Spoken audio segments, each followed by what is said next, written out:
আমরা একসঙ্গে আসি। আমি চলো দেখি একটা মাছ বাজারে যে মাছ টাছ কিনতে হয় কেজি ওজনের একটা। তারপর ওখান থেকে তাইকে দেখে নিয়েছি তোমার কাছে মাছ দেখা যাচ্ছে ওই তো সেই মাছ নিয়ে এসেছে। আর কি তবে এখনই চলো ওখানে টানা বলে একদম ফ্রেশ মাছের মাল মনে হচ্ছে রবিবার আসে। ও ঠিক আছে, রবিবার তো ছুটি আছেই। মাংস খাওয়া আমরা ছেড়ে দিই। বিরাট মাছ ঠিক আছে তো সেই ব্ল্যাক কাপ মাছের ঢুকে যায় না বটি দিয়ে লাগছে। ভালো বেশি পাতলা আছে।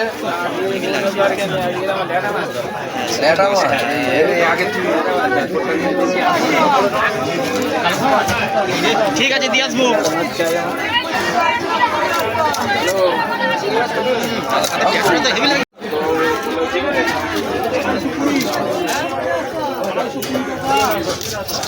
সেই মাছের ভিডিওটা এখনো আছে, দেখে দিই। মাছের মতন তেল দেশি মাছ তো একদম ভালো পিস 6 পিস হবে। বন্ধুরা তোমরা তো দেখলে ব্লাড কাপ মাছটা কত বড়, 5 কেজি ওজনে। তা ওই জন্য তোমার দাদা গেল বাজারে, গিয়ে দেখছে কত বড় মাছটা, ওই জন্যে। আর ব্লাড কাপ মাছ 5 কেজি ওজনে মাছ অনেকটা, নিশ্চয়ই অতটা বড় মাছ তো আমরা তো আর আমাদের 3 জন মানুষ, আমরা তো আর অতটা খেতে পারবো না। ওই জন্যে কয়েকজন ওনার বন্ধু, তোমার দাদার বন্ধুও ছিল, তারাও নিল, আবার আমরাও নিলাম। তাই দেশি ব্লাড কাপ মাছের ভাবছি আজকের দই ভাপা করবো। কারণ এইসব মাছের, দেশি মাছের দই ভাপা খেতেই ভালো লাগে। ম্যাডাসি রুই ফুই বলে এইগুলোতে কিন্তু ভাপা খেতে ভালো লাগবে না, কারণ ওগুলো ফ্রিজের মধ্যে করে রেখে দেয় তো অনেক দিনেকার মাছ। আর চলো আজকে মাছগুলো আগে ভালো করে ধুয়ে নিই। এই যে কালো কালো দাগগুলো না ফেলে দিলে না মাছটা তিতো হবে, তাই কালো কালোগুলো আগে ফেলে দিই। দিয়ে চলো দই ভাপাটা কীরমভাবে বানাবো তোমাদেরকে দেখাবো। করতেও বেশিক্ষণ লাগবে না, কম সময়ের মধ্যে হয়ে যাবে। পেটিটা সেটা পুরো পরিষ্কার করে একদম ধুয়ে নিচ্ছি। মাছগুলো পুরো চলো পরিষ্কার করে ধোয়া হয়ে গেছে। চলো এবারে মাছগুলোর মধ্যে কি কি মশলা দেবো, দই টই দিয়ে সব মিশাবো, চলো তোমাদেরকে দেখাই। বন্ধুরা মাছটা তো ভালো করে ধুয়ে নিলাম, তোমাদেরকে দেখিয়ে নিয়েছি। মাছটা ম্যারিনেট করার জন্য নিয়েছি দই, অল্প মাছ তো এই ছোটো প্যাকেট নিলেই হয়ে যাবে। নিয়েছি লঙ্কার গুঁড়ো, গরম মশলা, হলুদ, ধনে পাতা কুচানো, আগে একটু কুচিয়ে নিয়েছিলাম। আর এটাতে শুধু আদা রসুন পেস্ট, আর কিচ্ছু নেই। আর পেঁয়াজটা এখনও কোচানো হয়নি, পেঁয়াজটা শুধু ম্যারিনেট করার সময় পেঁয়াজটা দেবো না, পেঁয়াজটা তেলে ফেলে ভাজবো। আর এইটা শুধু স্লাইজারে একটু ঘষে নেবো। তাহলে চলো আগে টক দইটা আগে বাটিতে ঢেলে ফাটিয়ে নিই ভালো করে। টক দইটা না ফাটালে ওখানে দিলে ভালো করে না মিশালে, কড়াতে যখন দেবো মানে মাছটা, তখন দইটা কেটে যাবে পুরো। ঢেলে নিয়েছি, সঙ্গে একটু অল্প নুন দিয়ে দেবো, দিয়ে ভালো করে মিশিয়ে নেবো। দই না ফাটালে বললাম যখন তরকারি হবে তখন দইটা কেটে যাবে। দইটা যত ফাটবে এবার আমি ঢেলে দেবো পুরো। এই মাছটা কিন্তু ভাপা তো খেতে সত্যি খুব সুন্দর লাগে। এটাতে দইটাই হলো মাস্ট, দইটা যতটা বেশি দেবে ততটা ভালো। এবার দিয়ে দেবো আদা রসুন এই পেস্ট,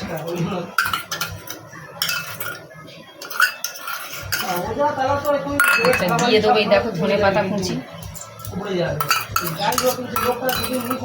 দুটো পুরো ধনে পাতা নিয়েছি। দিয়ে দেবো গুঁড়ো লঙ্কা একটু, যে যেমন ঝাল খায়। দিয়ে দেবো গরম মশলা, দিয়ে দেবো পুরো 1 চামচ উঁচু করে। হলুদটা একটু কম হলে কোনো ব্যাপার না, কারণ হলুদের একটা গন্ধ থাকে।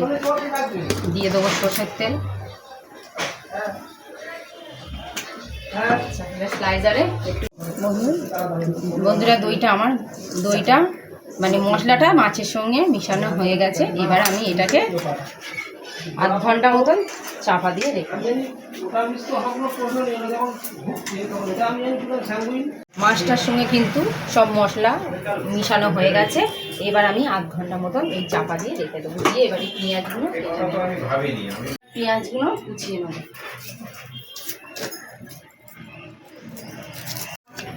দেখো বন্ধুরা পেঁয়াজগুলো সব কাটা হয়ে গেছে। এবারে চলো রান্নাটা এবারে রেডি করি। গ্যাসটা ধরিয়ে রেখেছি, এবার তেল দেবো। তেল তখন দিয়েছি, একটু বেশি তেল দেবো। ওই মাছটা কিন্তু তেল ওর থেকেও তেল দেখবে কত বেরোবে। তেলটা গরম হলে মাছ কটা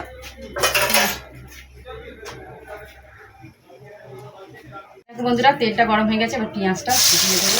পেঁয়াজটা পুরো একদম ব্রাউন কালার হবে বন্ধুরা। পেঁয়াজটা কিন্তু পুরো ব্রাউন কালার হয়ে গেছে। এবারে আমি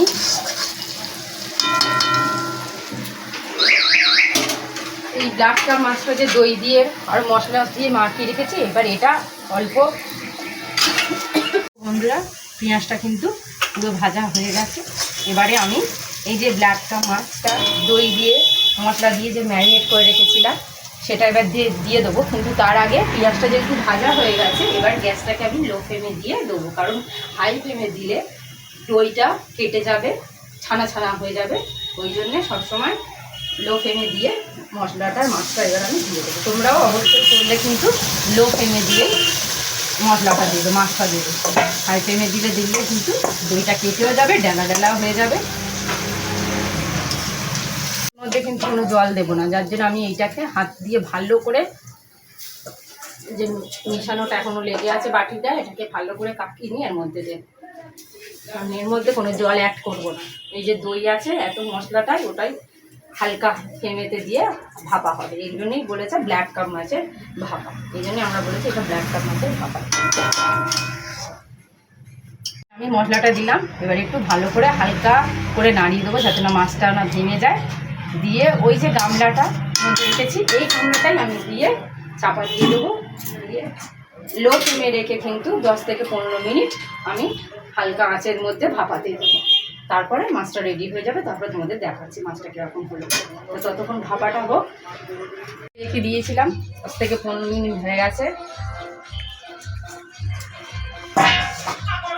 মাছটা দেখো, মাছটা তো এতটাই নরম, আর ভাপাটা দেখে দেখো কত সুন্দর ভাপাটা দেখতে হচ্ছে। তোমাদেরকে আমি একটা তুলে দেখাচ্ছি, আস্তে করে তুলতে হবে, নাহলে মাছটা পুরো ভেঙে যাবে। এত সুন্দর মাছটা দেখো। এবার আমি নামিয়ে নিই। নামাচ্ছি আগে এরকম ভালো করে একটু নাড়িয়ে নিয়ে দেখো।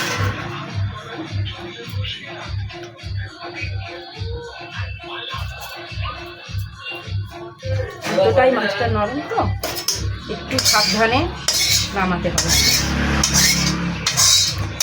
দেখো বন্ধুরা আমার ব্ল্যাক কাপ মাছের দই ভাপা রেডি।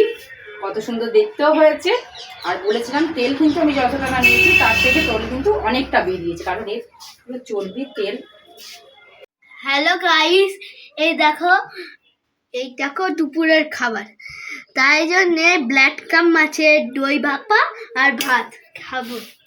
আমি তো দেখতে মনে হচ্ছে খুবই টেস্টি খেতে, তাই জন্য আমি একবার টেস্ট করে দেখছি।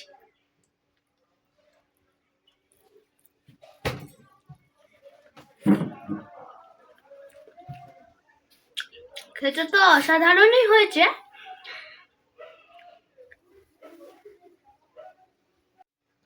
আমার যদি মায়ের এই রেসিপিটা ভালো লেগে থাকে তাহলে একটা লাইক আর একটা সাবস্ক্রাইব অবশ্যই করে দিও।